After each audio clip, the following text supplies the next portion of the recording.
Aleluias. Glória ao Senhor. Amém, amados?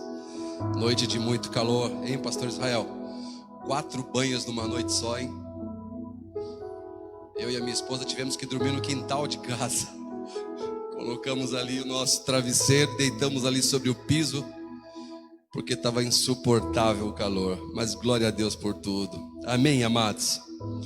Fico feliz de poder estar aqui hoje compartilhando mais uma vez a palavra do Senhor. Pode tomar os seus assentos. Glória a Deus. Olha para o irmão que está aí do seu lado. Eu sei que ele não vai entender no momento, mas fala assim para ele: olha, você deve permanecer dentro da arca. Aleluias. Glória a Deus. Eu na madrugada estive buscando no Senhor uma mensagem para poder compartilhar com a igreja. E Deus falou muito forte ao meu coração para esse tempo que nós estamos vivendo. Quero compartilhar um texto que é muito conhecido da igreja do Senhor. Me lembro que desde os tempos de criança a gente já aprendia isso lá nas classinhas, né, a respeito da Arca de Noé. Quantos aqui já ouviram falar da Arca de Noé? Tem até uma musiquinha da Arca de Noé, não é verdade? Aleluia. Creio que Deus vai falar muito conosco. Amém? Abra sua Bíblia então em Gênesis capítulo 6. Vamos ver do versículo 5 em diante. Diz assim: Gênesis capítulo 6, versículo 5 em diante diz: E viu o Senhor que a maldade do homem se multiplicava sobre a terra, e que toda a imaginação dos pensamentos de seu coração era só má continuamente. Então arrependeu-se o Senhor de haver feito o homem sobre a terra, e pesou-lhe em seu coração. E disse o Senhor: Destruirei o homem que criei de sobre a face da terra, desde o homem até o animal, até o réptil, até a ave do céu, porque me arrependo de os haver feito. Noé, porém, achou graça aos olhos do Senhor. Estas são as gerações de Noé. Noé era um homem justo e perfeito em suas gerações. Noé andava com Deus e gerou Noé 3 filhos, Sem, Cão e Jafé. A terra, porém, estava corrompida diante da face de Deus, e encheu-se a terra de violência. E viu Deus a terra, e eis que estava corrompida, porque toda a carne havia corrompido o seu caminho sobre a terra. Então disse Deus a Noé: O fim de toda a carne é vindo perante a minha face, porque a terra está cheia de violência, e eis que os desfarei com a terra. Faze para ti uma arca de gófer, ou de cipreste em algumas tradições. Farás compartimentos na arca, e a betumarás por dentro e por fora com betume. E desta maneira o farás: de 300 côvados de comprimento da arca, e de 50 côvados na sua largura, e de 30 côvados na sua altura. Farás na arca uma janela, e de 1 côvado, e acabará em cima. E a porta da arca porás ao seu lado. Far-lhe-ás andares baixos, 2º e 3º, porque eis que eu trago um dilúvio de água sobre a terra, para desfazer toda a carne em que há espírito de vida debaixo dos céus. Tudo o que há na terra expirará. Mas contigo, Noé, estabelecerei a minha aliança, e entrarás na arca, tu e os teus filhos, tua mulher e as mulheres dos teus filhos. Amém? Feche os seus olhos um minutinho.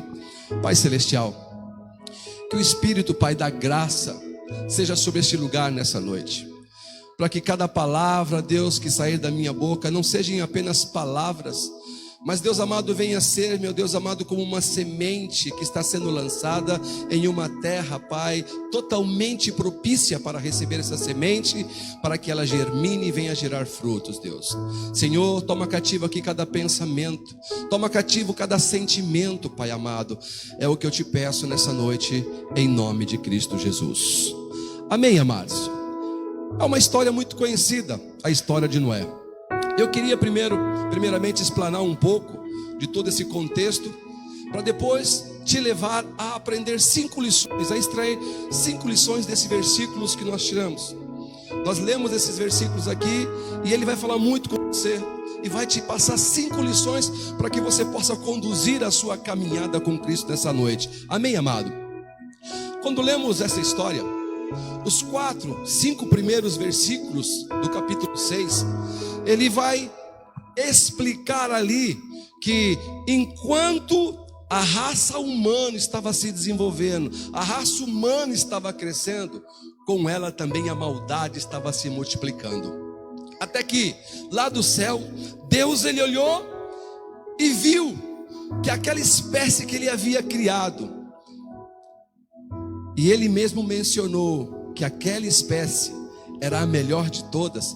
Ele viu que aquela espécie estava corrompida, o coração do homem estava corrompido, a maldade havia já se instalado no coração do homem. E a Bíblia fala aqui que Deus, ele se arrepende. Agora, não parece isso contraditório com a palavra de Deus, que diz que Deus é imutável? Deus ele não muda, Deus ele não muda seu pensamento. Então essa palavra que a gente acaba lendo nesse capítulo 6, na verdade é uma palavra que na época não encontraram um significado mais propício para ela e colocaram no sentido de um arrependimento. Mas Deus, uma das suas características é a onisciência. Quando Deus ele criou a mim, criou a você, criou a todos que estão nos assistindo essa noite, ele já sabia que nós íamos errar. Então por que esse texto vem dizer que Deus se arrependeu? E na verdade, Deus não se arrependeu. Deus apenas se descontentou de ver como o homem estava se comportando. Apenas isso. E Deus então ele olha e encontra um homem que caminhava com ele. E quem sabe nessa noite Deus vai olhar aqui para esse povo que está aqui, para esse povo que está nos assistindo, e vai encontrar um homem, ou seja, uma pessoa que verdadeiramente tem caminhado com ele e encontre graça aos olhos dele. Então a palavra de Deus diz que Deus olhou e Noé encontrou graça aos olhos do Senhor. E o interessante então que Deus ele chama Noé e começa a compartilhar com Noé os seus sentimentos, e fala para ele do seu descontentamento com a raça humana, e fala: olha, mas eu não vou abortar esse propósito. Eu fiz o homem para se relacionar comigo, mas estou pensando em recomeçar de novo. Aí nós vemos o segundo recomeço de Deus. Começa a ser traçado um plano para o segundo recomeço de Deus. E Deus então, ele começa a passar com detalhes como Noé deveria executar o seu propósito. E eu fico imaginando, Noé já avançado na sua idade, numa época que quase não chovia. Noé estava ali, de repente começa a pegar as madeiras, começa a fazer tudo, e o povo falou: o que você vai fazer? Ele falou assim: olha, estive falando com o meu amigo, e o meu amigo disse que ele vai acabar com a espécie humana, vai vir o juízo dele sobre a face da terra. E agora, só que ele está dando uma oportunidade para aquele que se arrepender. Eu vou construir aqui uma barca, vou construir uma arca. O que, Noé? Você vai construir uma arca para quê? Aqui, nessa terra seca? Sim, vai vir um dilúvio. Dilúvio, Noé? Quase não chove. Aí o pessoal fica olhando assim, pastor Israel, e diz: de fato o velhinho está ficando gagá. Como construir uma arca em meio a um período de seca, dilúvio para cobrir a face da terra? Eu não sei se você já teve a oportunidade de andar de avião. Eu ainda não passei sobre as colinas mais altas. Uma das mais altas, se não me falha a memória, é o Pico do Everest. Me ajudem aí os universitários. Mas o Pico do Everest é um dos picos mais altos. Agora eu fico imaginando a água que seria necessário para poder cobrir todo aquele pico de montanha. E de fato era difícil acreditar na história que Noé estava contando. Querido, quantas vezes você já não parou para falar do amor de Deus para uma pessoa, dizendo que logo em breve Jesus Cristo vai voltar, e ele começou a rir da sua cara? E naquela época não foi diferente com Noé. Deus então ele começa a passar ali as explicações. Deus ele começa dizendo: olha, Noé, você vai construir a arca. Você viu aqui as medidas, traduzindo aqui nas medidas, nas nossas medidas de hoje. Noé, você fará uma arca de 144 metros de comprimento aproximadamente. Terá 24 metros de largura, 14 metros de altura. E quando Deus especifica as medidas, Deus está falando de limites. Deus está colocando ali segurança, limite, segurança. Porque o nosso Deus, Ele é calculista em tudo. Agora, quando Ele fala com Noé, a bênção de Noé, por ter andado com Ele, se estendeu para suas gerações. A vantagem de Noé foi que a promessa de Deus foi: olha, você vai entrar com a sua esposa, você vai entrar com seus 3 filhos, e de brinde você vai levar ainda as suas noras. Querido, quando nós estamos alinhados com Deus, quando nós caminhamos com Deus, as promessas que Ele faz sobre a nossa vida alcança também as nossas gerações e aqueles que estão ao nosso redor. Olha que maravilha! Eu creio que se hoje eu estou falando aqui, é porque um dia, um dos meus antepassados, eles ouviram falar de Deus e oraram muito, caminharam com Deus, e aquela bênção que desceu sobre ele, alcançou a mim, que depois alcançou a minha esposa, alcançou os meus filhos, e em nome de Jesus está alcançando os meus netos também. E assim é na vida de vocês, amém? Agora, vale a pena salientar que o Antigo Testamento, ele é apenas a sombra do Novo Testamento. Ele é apenas a sombra. Então aquela arca, ela apontava, sabe para quem? Para o nosso Senhor Jesus Cristo, o Messias que um dia viria ao mundo, o Cristo, o ungido do Senhor, que viria resgatar a humanidade. Amém, amados? Isso é importante. E agora ele passa a instrução aqui no versículo 14, que diz: olha, você vai passar betume. Betume, na verdade, vamos imaginar aqui uma cera impermeabilizante. Você vai betumar ela por fora e vai betumar ela por dentro, para que não haja infiltração e o barco se afunde. E quando eu estive conversando com o Senhor na madrugada, o Senhor falou: olha, esse betume nada mais é que o meu sangue derramado sobre a sua vida, meu filho. Enquanto você estiver coberto com o meu sangue, o barco da sua vida não afunda. Por mais que ele vá enfrentar as dificuldades, as tempestades, você está seguro. E olha que interessante, não se betuma só por fora e nem tampouco só por dentro.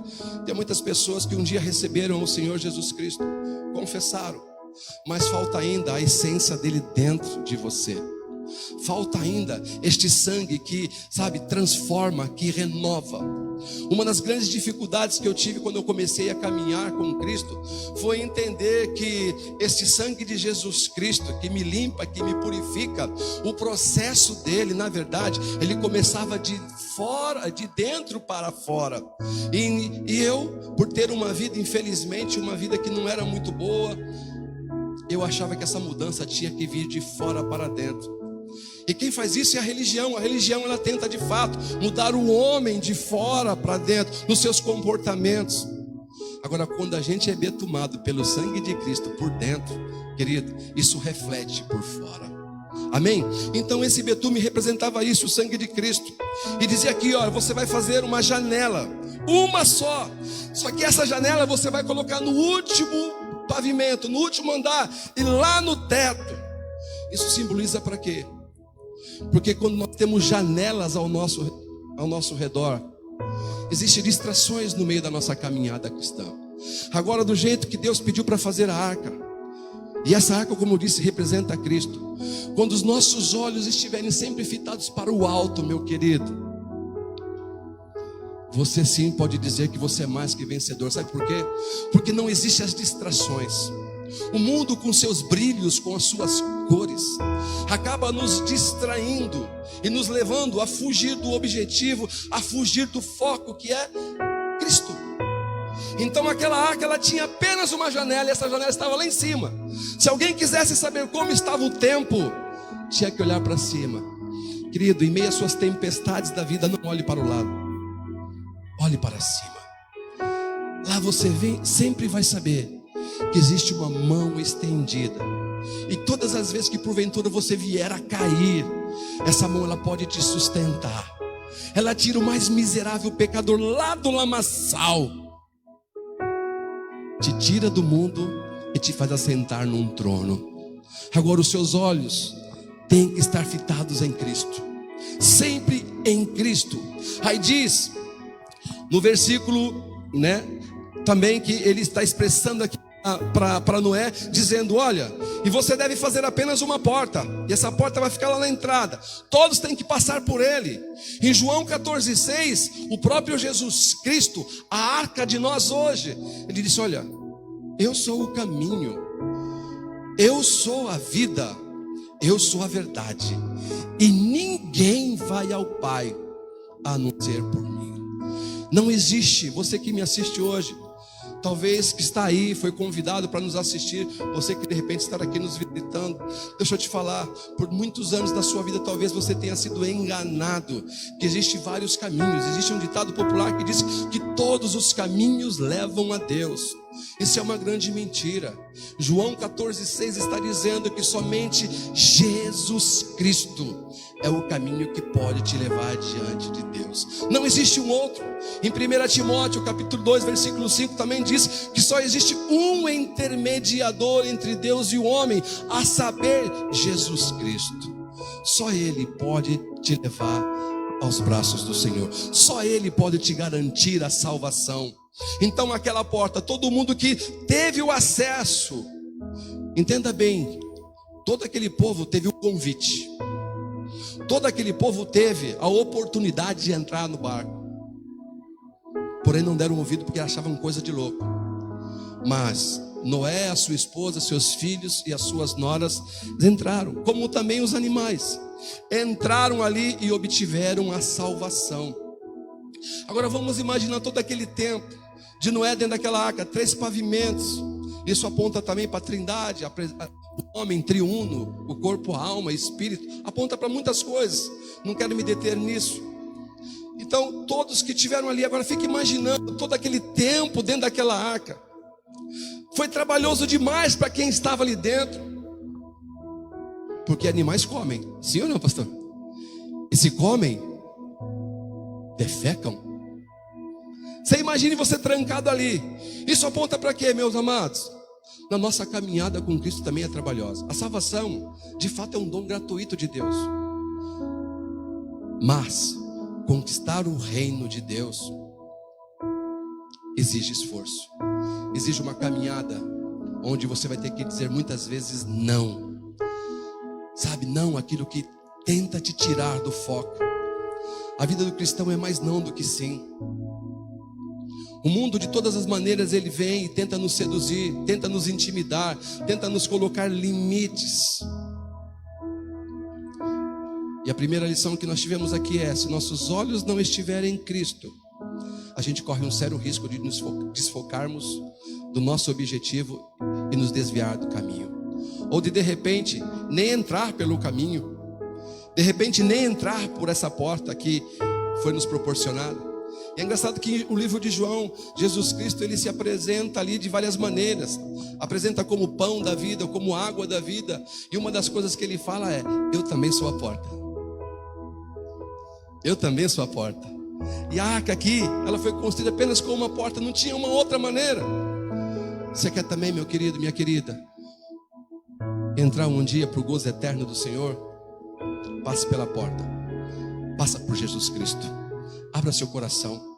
Apocalipse 3:20, ele está ali, ele menciona: olha, todos os dias eu estou ali, eu estou batendo, e aquele que escutar a minha voz e abrir a porta, eu entrarei em sua casa, eu cearei com ele e ele comigo. O convite está sendo feito para você todos os dias, mas talvez como aquela humanidade que estava ali, onde Noé apresentava a arca, eles achavam que era coisa de lunático. Quantas vezes eu na escola não tentei evangelizar meus amigos, fizeram lavagem cerebral em você, pastor Jaime, fizeram lavagem no senhor. Como que o senhor pode acreditar nessas coisas? Eu sei que eu não sou o único aqui. Se eu pedir para levantar a mão, quantos de vocês já não foram confrontados porque vocês decidiram entrar por essa porta estreita? Deus, no versículo 18, Ele estabeleceu uma aliança com Noé, com seus filhos, com sua esposa e com as esposas dos seus filhos. E conosco não foi diferente. Em Mateus 26, 28, Deus estabelece uma aliança conosco, mas uma aliança que não precisa mais ser revogada. Ela é única. Quando Jesus Cristo, nas suas últimas semanas, Ele vai participar ali da ceia do Senhor, em Mateus 26, 28, Ele fala: olha, esse aqui é o cálice da nova aliança, que é derramado em favor de vocês. Então Deus, Ele estabeleceu uma aliança agora eterna. Não que aquela antiga aliança que Ele havia feito com Noé foi rompida. Não, de maneira alguma. Ele quis dizer: olha, essas alianças constantemente têm que ser renovadas. Mas agora a aliança que eu faço com vocês através do sangue do meu filho, essa é eterna. E no dilúvio, depois que termina o dilúvio, Deus, Ele fala para Noé: olha, Noé, como prova dessa aliança, eu vou colocar um sinal no céu, para que todas as vezes que você olhar para esse sinal, você se recorde da aliança que eu estou estabelecendo, que o mundo jamais terminará em dilúvio. E Deus então coloca aquele lindo arco-íris. Não sei se você sabe, meu querido, toda vez que você vê um arco-íris no céu, jubila de alegria. É o Senhor te mostrando: a minha aliança continua de pé contigo. Eu tive o privilégio, pastor Jaime, quando estava ali no Peru, em uma noite depois, uma madrugada, choveu, ficou aquele tempo meio fechado, depois começou a raiar o sol. Eu tive o privilégio de ver um arco-íris e embaixo um outro arco-íris. Eu nunca havia visto dois arco-íris juntos. Você se lembra, minha gata? Eu falei: Senhor, isso é dupla honra. É o Senhor testificando para mim mesmo que de fato o Senhor é verdadeiro. E eu pude contemplar aquela maravilha e dizer: Senhor, o Senhor é fiel à sua palavra. E me faz recordar dia a dia, Deus amado, dessa aliança que o Senhor estabeleceu comigo em Jesus Cristo. Então nós tivemos aqui no domingo passado o culto de Santa Ceia. É um memorial que nós recordamos que Ele prometeu que um dia vai voltar. Sim ou não? E eu não sei você, mas eu estarei lá em cima. E eu gostaria muito que todos vocês permanecessem na arca para estarmos juntos com Ele. Amém? Agora, eu queria falar sobre 5 lições que nós podemos aprender desse texto. Dei apenas uma introdução e agora eu queria falar. Primeiro, você não deve perder o barco. Cada oportunidade, ela pode ser única em sua vida. Você que nos assiste, né? Eu sei que a maioria que está aqui, graças a Deus, todos já confessaram o Senhor Jesus Cristo, amém? De repente você está assistindo aí, e quantas vezes Jesus não foi lá, bateu a porta do seu coração, e você: mas para mim está cedo, não sei o que pode acontecer, talvez mais para frente, deixa eu normalizar a minha vida. A oportunidade pode ser única. Eu me recordo de uma frase que um pastor me disse: Deus, Ele abre portas, mas Ele não te obriga a entrar dentro dela. E talvez você está me escutando hoje e ainda não se decidiu por Jesus Cristo, não decidiu entrar na única arca que pode trazer a salvação para você. Mas essa oportunidade pode ser única, porque a nossa vida, né, segundo a Bíblia diz que ela é como um vapor. É como a erva do campo, que ela um dia nasce e no outro dia ela murcha. É como um vapor que se dissipa. A gente não sabe o nosso dia de amanhã. Eu gosto muito de pedalar aos finais de semana. Quem me acompanha no Facebook sabe que agora estou virando atleta. Atleta de Cristo. Um rapaz, 31 anos de idade, nesse domingo também resolveu pedalar. E saiu cheio de vigor. E no meio do caminho teve um infarto e faleceu. Quem esperava que isso ia acontecer? Morreu fazendo a coisa que gostava, pedalava. Um cara apto, um cara de bom porte físico, e de repente do nada o cidadão infarta e morre. O nosso dia de amanhã a gente não sabe. Por isso que eu estou dizendo aqui: não perca o barco, não perca a oportunidade. Você que está me escutando hoje, sabe, se Jesus Cristo está batendo aí no seu coração, abra. Não faça como aquele povo, sabe, que decidiu continuar a sua vida miserável, a sua vida de pecado, a sua vida sem propósito. e perderam a oportunidade e morreram ali no dilúvio. Primeira lição então é essa. Segunda, planeje-se para o futuro. Olha, não estava chovendo na época que Noé começou a construir a arca, mas Noé, mesmo assim, por crer na promessa de Deus, ele começou a executar o plano. Eu me recordo que a primeira vez que eu ouvi falar de Jesus na minha vida, eu tinha 10 anos de idade. Veio um crente lá e falou: olha, você sabia que Deus te ama e tem um propósito na sua vida? Eu, 10 anos de idade. Eu falei: é, legal. Fui me converter aos 30 anos de idade. 30 anos. Sabe por quê? Porque eu planejava meu futuro. Nossa, está muito cedo. Tem tanta coisa na vida para curtir ainda. Tem tanta coisa boa para desfrutar. Talvez você hoje é crente. Você hoje já confessou o Senhor Jesus Cristo. Mas será que você tem planejado o seu futuro? E de que maneira que você tem planejado o seu futuro? O nosso alvo é Cristo, nosso objetivo é Cristo. Nós temos uma missão. Aquela arca que foi construída, ela tinha um propósito, era de garantir a salvação para as pessoas. E todas as vezes que as pessoas passavam ali e via a arca, ao invés delas, se apaixonarem por ela, ao invés delas querer saber como que Deus havia falado com Noé, eles ignoravam e apenas sorriam. E talvez Deus tenha cercado você na escola, no trabalho, na rua, no supermercado, de tantas maneiras. E o que você tem feito? Está muito cedo para mim. Essa coisa de crente não combina comigo ainda não. Eu sou tão pecador. Como que Deus vai me aceitar? Deixa eu te falar uma coisa. Romanos capítulo 5, versículo 8 diz que Deus, Ele prova o seu amor para conosco quando Jesus Cristo morreu por nós, sendo nós ainda pecadores. Ele não foi para uma cruz porque eu me arrependi do pecado. Ele foi para uma cruz para me dar a certeza que eu teria a redenção do pecado.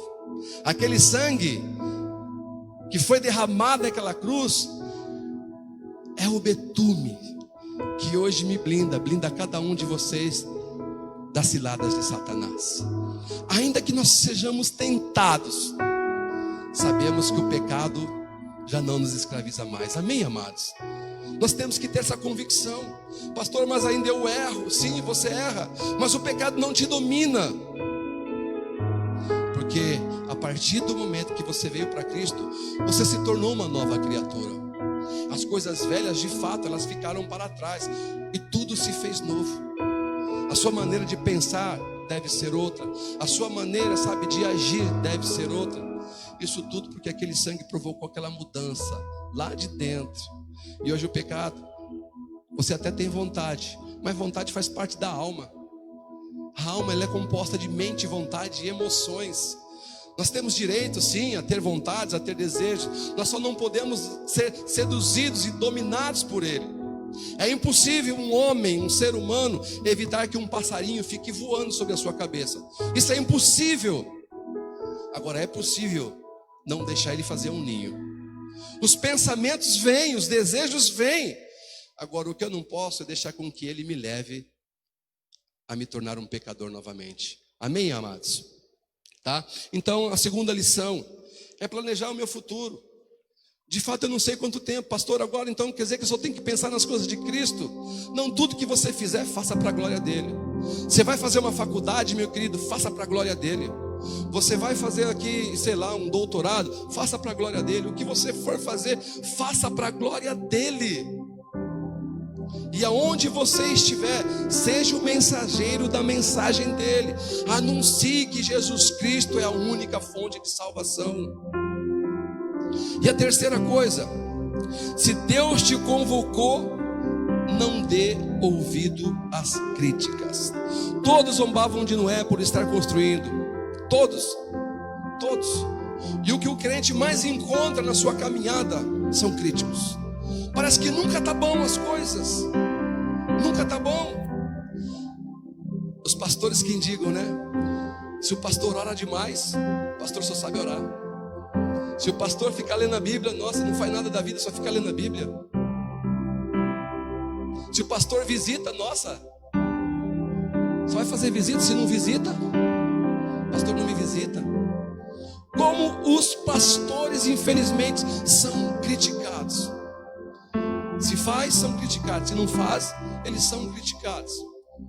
Você talvez seja assim também, como um cristão, um irmão. Nossa, agora só a igreja precisa de tudo isso? Eu também creio em Deus e não preciso estar na igreja todos os dias. Não preciso ler a Bíblia todo dia, não preciso orar todo dia.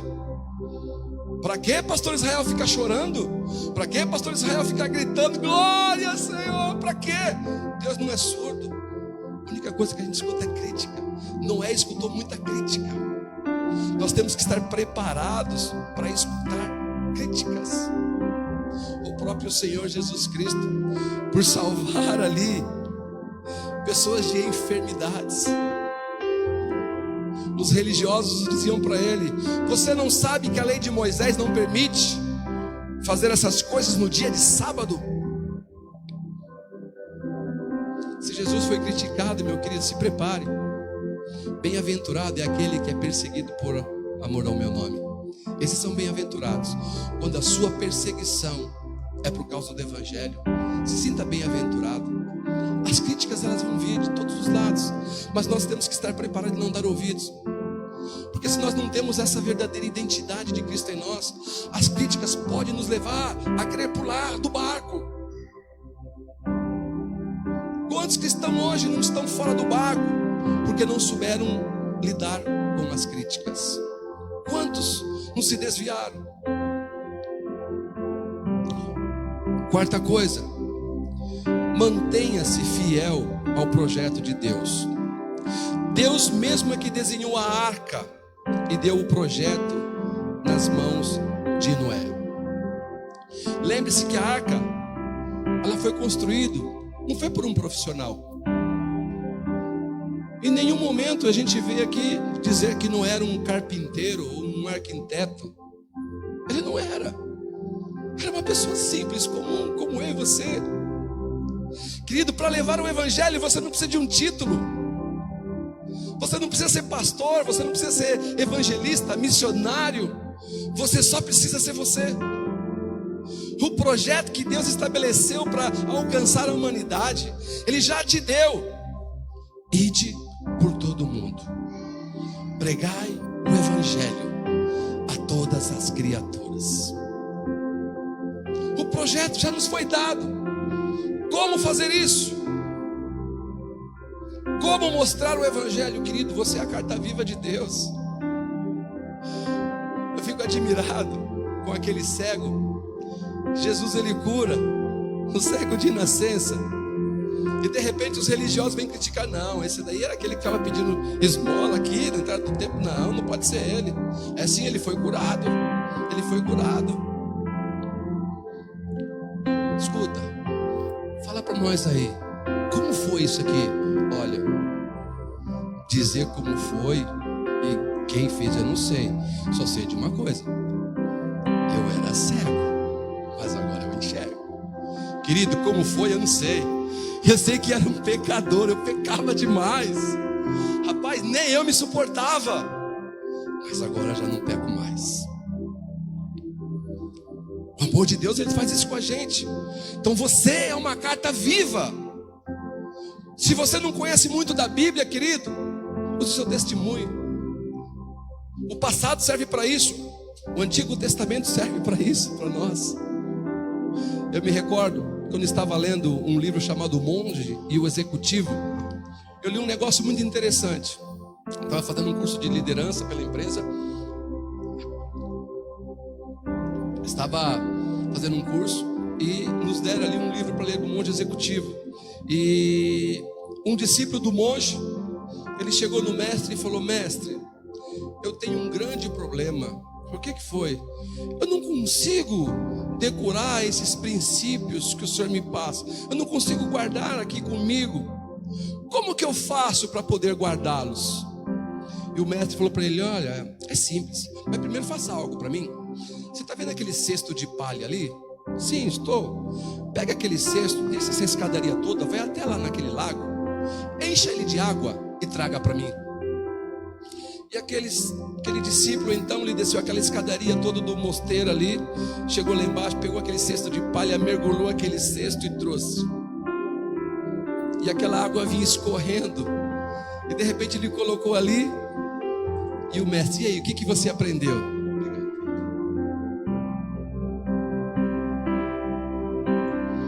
E aquele servo então disse: eu aprendi que não se deve colocar água em cesta de palha. Não é essa a lição. Tenta de novo. E aquele servo desceu, foi lá no rio, mergulhou aquele cesto, encheu. E quando vinha subir na escadaria, aquela água escorrendo. O que você aprendeu? Eu aprendi que em cesto de palha não se coloca água. Não foi essa a lição que eu quis te ensinar. Mais uma vez. E aquele cidadão desceu então, já descontente. O que ele quer passar para mim? Foi lá mais uma vez, mergulhou aquele cesto. E quando chegou lá, o mestre perguntou: o que você aprendeu? Mestre, me falta conhecimento para a coisa. Ele falou: dá uma olhada para o cesto. Ele falou: sim, eu estou vendo. Qual a diferença de quando você pegou e como está agora? A única diferença é que ele está limpo em relação a como estava. Ele falou: porém, ele está cheio de água? Ele falou: não. Então, aprenda a lição, que para se manter limpo não precisa de muita água, só precisa passar pela água. O que eu quero dizer com essa ilustração, querido? Você não precisa de conhecer muito da Bíblia, mas um versículo que você souber, ele pode transformar muitas vidas por aí, inclusive a sua. Eu não sei se era Spurgeon, pastor, não sei se era que tinha o sermão, era um sermão era um pregador de um sermão só. Era Spurgeon, acho que era Spurgeon. Quando você lê lá o livro Os Heróis da Fé, você vê que existia um pregador muito eloquente, e a pregação dele era só uma: pecadores nas mãos de um Deus irado. Ele só pregava essa mensagem. Aonde ele ia, né? Vamos pegar aqui o dia que chegava em mim e falava assim: prega o evangelho para mim. Deus amou o mundo de tal maneira que deu a vida do seu filho unigênito, para que se você crê nele, você seja salvo. Eu preciso de mais alguma coisa? E o problema é que às vezes a gente não quer cumprir o propósito de Deus, porque a gente acha que não está preparado. A gente não quer evangelizar as pessoas porque não se sente, preparado, não se sente maduro o suficiente. Querido, esse tempo de pandemia é um tempo propício para uma grande colheita. Os pastores aqui, quando a gente senta para conversar, a gente sabe: olha, os campos aí fora, eles já estão maduros, os frutos já estão prontos para ser colhidos. A única coisa que falta, sabe o que é? Trabalhadores. E nós temos orado para que o Deus dessa seara nos envie trabalhadores. E por que você não pode ser um desses trabalhadores? Pegue o seu testemunho, você que está me ouvindo aí, use ele. Se não sabe, decore um versículo, não precisa de muito. Afinal de contas, Satanás conhece essa Bíblia aqui melhor do que eu e você, e nunca se arrependeu. Sabe por quê? Porque ele não foi betumado, ele não provou do sangue de Cristo. Agora, todo aquele que prova o sangue de Jesus Cristo, esse que tem a vida transformada, querido, ele vai abrir a boca, e não serão apenas palavras, mas serão flechas lançadas, e flechas certeiras que vai atingir um alvo. Vai encontrar um coração ali contrito, um coração quebrantado. Eu esqueci seu nome. O Miguel, ele esteve conosco no domingo, né? E foi muito interessante, porque ele falou que estava passando aqui na porta de entrada, e de repente o pastor ministrando aqui, ou o louvor, não sei como foi, fez, acertou de cheio. Está aqui hoje. Está aqui hoje conosco, não é não, Miguel? E quantas pessoas não têm sido alcançadas assim? Uma palavra que você lançar vai fazer a diferença na vida de muitas pessoas. Agora, não fuja do propósito, se mantenha fiel ao propósito de Deus. Não confie nas suas próprias capacidades. A capacidade humana não serve para nada. Dependa de Deus. O próprio Jesus, ele disse: sem mim nada podeis fazer. Nada. E por último, para nós encerrarmos, não se desespere. A tempestade vai passar um dia. O dilúvio Ele durou 150 dias até que Noé pudesse descer daquela arca. Eu fico imaginando a agonia de Noé, de seus filhos, da sua esposa, de suas noras, dentro daquela arca, dizendo: Noé, e aí? Nada ainda. Aí teve que soltou lá o corvinho, depois solta outro, depois solta a pombinha. A hora que ela volta lá com o raminho, ele diz: opa, existe terra. Olha a pombinha, ela voltou com um raminho aqui na boca dela. Aí sim desceram. Não foi fácil para eles, querido. Talvez tenha sido uma caminhada na fé difícil. Quantas vezes eu tive vontade de desistir, sabe? Aquele negócio de chutar o balde, falar: Senhor, chega para mim, não quero mais saber de igreja. Existe hoje muitos desigrejados, porque não souberam lidar com críticas. Estão lá em casa e dizem: a salvação, eu não preciso estar na igreja para isso, querido. É aqui que você se alimenta. Você pode viver aí dentro da sua casa, mas se a sua despensa estiver vazia, se a sua geladeira estiver vazia, você vai ser obrigado a sair para procurar comida fora. E a igreja também é assim. Às vezes as pessoas não querem vir para a igreja. A salvação eu alcanço aqui dentro da minha casa, mas querido, é aqui que você, sabe, é o alimento. Ah, mas eu tenho a Bíblia na minha casa, eu tenho arroz em casa, eu tenho feijão em casa. Amo comer a comida da minha esposa, mas de vez em quando eu falo: gata, vamos comer fora?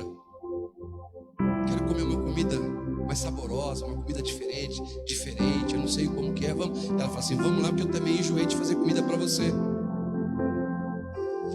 E se eu perguntar para ela: pastor Jaime, vamos comer fora hoje? Ela vai fazer assim, ó, todo dia: se você quiser me levar para comer fora. E ela cozinha muito bem. Então vem participar dos nossos cultos, nos ajude, sabe, a resgatar essa humanidade. Porque deixa eu te falar, querido, o cenário é o mesmo. O povo se multiplicou e o pecado também. Cada vez mais a espécie humana está degradada, cada vez mais. E é claro, Deus nos deu uma certeza. Através do arco-íris lá no céu, Ele te prova que não vai mais acabar com o dilúvio, mas Ele fala que vai ter um outro começo. Vai existir novos céus, vai existir novas terras, e eu quero estar dentro do barco. E para desfrutar desse novo céu e nova terra, você precisa estar dentro do barco. Você precisa de Jesus Cristo. Então talvez é um tempo de você refletir na sua vida. Quantas oportunidades mais Deus vai ter que te dar para você entender que Ele te ama? Quantas? Quanto menos você esperar, em meio a essa tempestade, um arco-íris, ele vai brilhar. Talvez a sua promessa, meu amado, minha amada, já faz anos, ela não se cumpriu. Porque toda promessa, ela passa pela prova do tempo. Existe um processo. E talvez ainda não deu esse tempo do processo. Mas de uma coisa eu sei: Deus, Ele é verdadeiro, e se Ele prometeu, Ele vai cumprir. Como Ele prometeu que logo em breve Ele voltaria para nos resgatar, eu creio que todos os dias, sabe, não somente nós, mas no céu existe uma expectativa. Será que é hoje? Eu tenho o costume de dizer, eu fico aqui na minha cabeça pensando todos os dias, imaginando aqueles anjos com aquelas trombetas e uma flanelinha lá, pastor Israel, pulindo as trombetas para dizer: daqui a pouco vai ser suada. Daqui a pouco vai ser suado. Nós vamos ouvir aqueles alaridos de trombeta. É como se estivesse chamando: vem, vem Cláudio, vem Sirac, vem Israel, vem. Eu sempre disse que desde criança tive uma vontade. E a minha vontade, parece que não, pastor Jaime, era voar. Falei: Senhor, eu tenho tanta vontade de voar. Aí todo mundo dizia: você fica assistindo muita televisão, você fica vendo muito Super-Homem. Até que Deus, Ele disse: eu vou te fazer voar um dia, meu filho. Eu vou dar o sinal lá do céu, você vai sair daqui voando para poder me encontrar lá. Ele é fiel. Baixe sua cabeça, feche seus olhos um minutinho.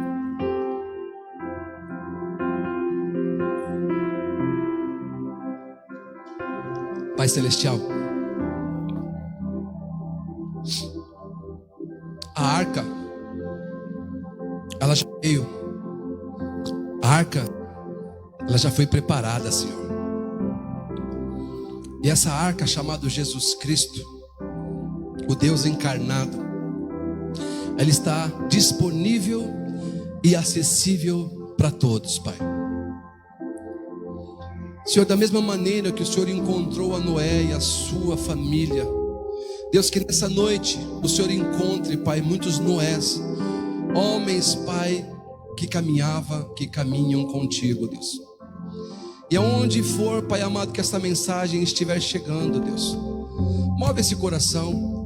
Aqueles que ainda não decidiram entrar na arca, ou aqueles, Senhor, que entraram, mas decidiram colocar janelinhas, Pai, ao redor desta arca, e as distrações do mundo, Senhor, as levaram a sair dessa arca. Deus, alcança a esse que um dia deixou os teus caminhos, Pai. O Senhor é um Deus que é fiel e diz que aquele que um dia se achegou ao Senhor, de maneira alguma o Senhor lança fora. Então que nessa noite seja uma noite, meu Deus amado, de o Senhor estar buscando as ovelhas perdidas, Pai. Senhor, como uma palavra profética, Deus, eu quero liberar aqui nessa noite, para que cada homem, cada mulher que um dia provou do teu amor, um dia, Senhor, já esteve aqui e foi encontrado como adorador do Senhor, mas que por consequências, Pai, de uma vida, Pai, às vezes ingrata, ela acabou se desviando. Deus, alcança esse coração nessa noite, Deus. Leva-nos, Pai, a ser o seu instrumento para poder alcançar essas vidas. No nome de Cristo Jesus, eu quero profetizar, Pai, que nós faremos uma grande colheita, Deus, que muitos passarão por essa porta chamada Jesus Cristo e estarão seguros nele, Deus, para logo em breve alcançar e estar com o Senhor, em nome de Cristo Jesus. A gente pode se levantar aqui agora, meu querido?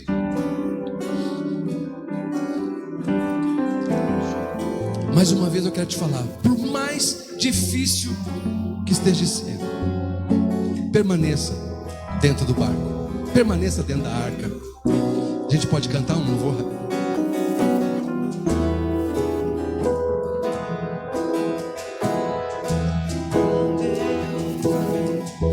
Não vai deixar essa luta me matar, o desespero me tomar. Feche seus olhos, começa a adorar o Senhor agora. Você está seguro, se você está em Cristo, você está seguro. O controle ainda está na palma de suas mãos. O choro dura uma noite, mas a alegria, ela vem pela manhã. Essa é a certeza que Ele nos deu. Eu creio.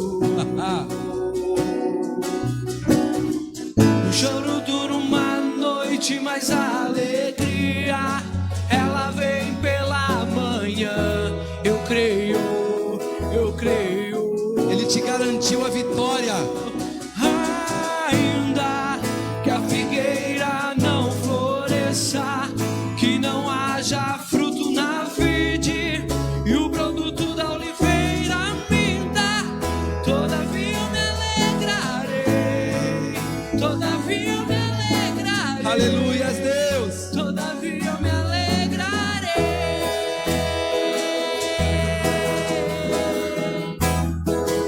Aleluia.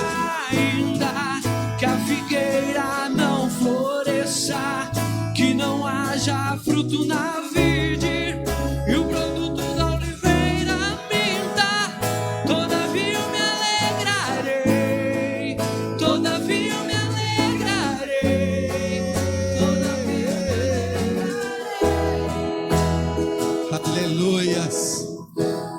Quando o profeta Abacuque, ele orou ao Senhor estas palavras, ele não estava vivendo um tempo muito fácil, mas mesmo em meio às dificuldades ele disse: ainda que não haja o fruto na vida, eu me alegrarei.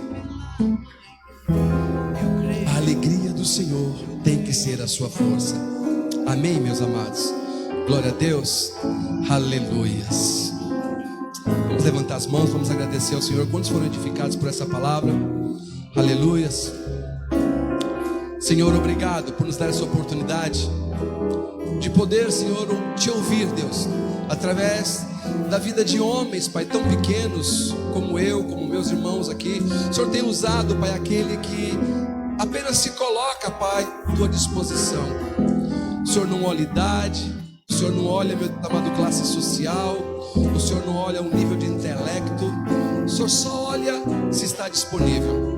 Deus, eu sei que o Senhor estará levantando, Pai, nesta geração muitos daqueles que vão, Senhor amado, sair anunciando a boa obra do Senhor, as boas novas da salvação, Pai querido. Pai, que o teu amor, Senhor, que a graça do teu Filho Jesus Cristo, nosso Senhor, que as mais ricas e doces consolações, Pai, do teu Espírito Santo, Senhor, seja conosco hoje e para sempre, em nome de Cristo Jesus. E aqueles que creem, digam um glória a Deus, um aleluia, e dá uma salva de palmas ao Senhor. Amém? Algum recado, pastor? Ela vem pela manhã, eu creio, eu creio. Choro dura uma noite, mas a alegria, ela vem pela manhã, eu creio, eu creio. Ainda que a figueira não floresça, que não haja fruto na vide e o produto da oliveira minta, todavia me alegrarei, todavia me alegrarei, todavia me alegrarei.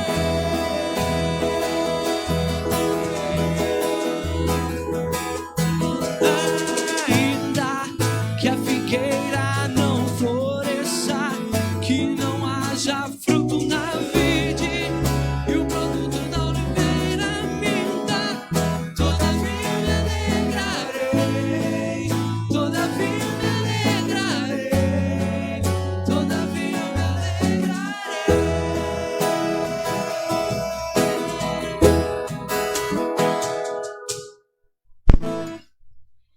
Aleluia.